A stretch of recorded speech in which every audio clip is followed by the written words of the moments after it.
Hello. I invite you to continue this series of calm reflections on the book Our Home by André Luiz, a spiritual account of life after death, responsibility, and the maturation of consciousness through work. Chapter 37 is titled, The Minister's Lecture.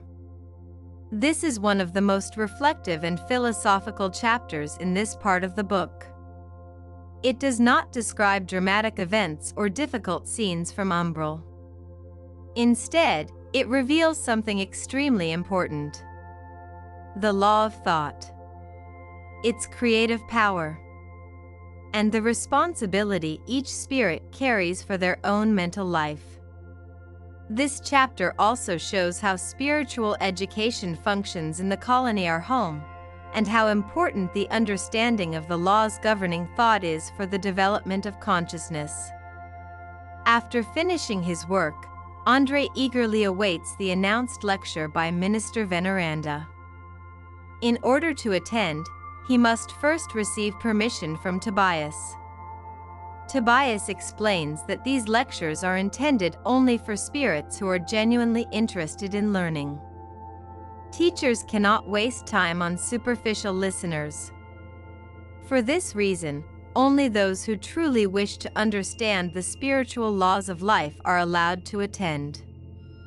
André is admitted among the listeners. There are many of them, both workers of the colony and spirits who are still in the process of regeneration. The new day passes in work. Yet André keeps reflecting on the words spoken by his mother during their meeting the previous night.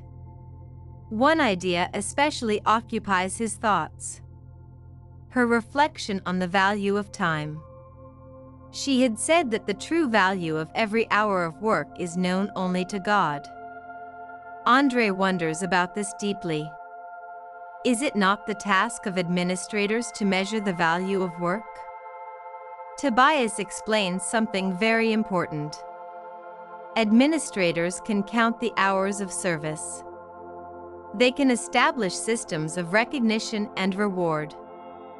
But the spiritual value of time can only be truly evaluated by the divine forces. A person may work for many years and still achieve little inner progress. Another may experience a short period that transforms the soul completely. Therefore, the value of time depends not only on action, but also on intention, awareness, and the engagement of the spirit. In the evening, André goes with Narcissa and Celestio to attend Minister Veneranda's lecture. The gathering takes place in a remarkable location. It is a vast open space surrounded by nature, filled with greenery and flowers. Natural benches made of grass form something like a large amphitheater. The atmosphere is peaceful and harmonious. More than 1,000 listeners are present. In front of them sit 20 more advanced participants. They have the privilege of asking questions. This privilege was earned through study and through the practical application of knowledge. The system helps maintain order and encourages true learning. When Minister Veneranda arrives, the atmosphere immediately changes. Her presence radiates calm and joy. She does not speak for long. Her words are simple, but profoundly meaningful. The subject of her reflections is the power of thought. The minister reminds the audience that thought is the fundamental language of spirits. It is a creative force, an energy that shapes spiritual reality. In the spiritual world, thoughts are not merely abstract ideas. They create real forms. They build the environment in which spirits live. For this reason, every person becomes, in a sense, the creator of their own spiritual atmosphere. Veneranda also points out an important problem. People often hear about the power of thought in spiritual teachings, but they rarely truly understand it. even more rarely do they learn to discipline it.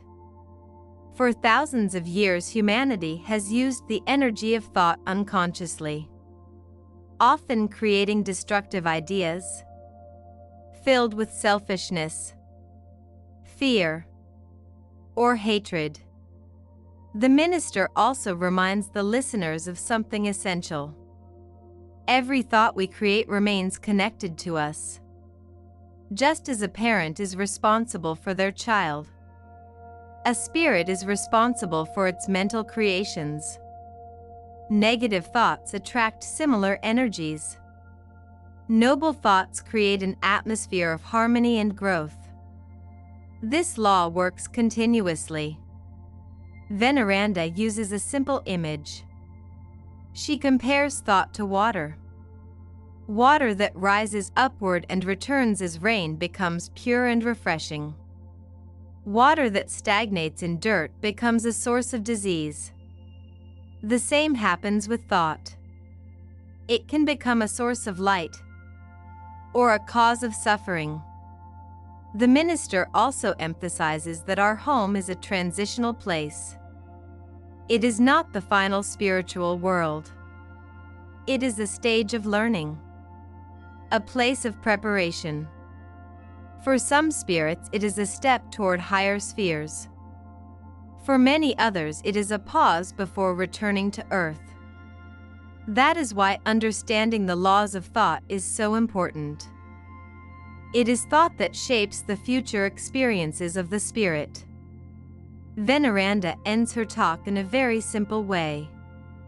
Instead of a formal conclusion, she asks, "Who wishes to benefit?" Her lecture is not merely theory. It is an invitation to work on one's own inner life. Chapter 37 reminds us of several important truths. That thought is one of the most powerful forces in spiritual life. That every person is responsible for what they cultivate in their mind. That spiritual development does not consist only in listening to teachings, but in applying them in daily life. That even invisible mental processes have real consequences in the spiritual world. And that true education of the spirit means learning to govern one's own thoughts. This is a very calm chapter, yet profoundly deep. It shows that true transformation does not begin with actions, but with the thoughts that precede those actions. And it leaves us with an important question.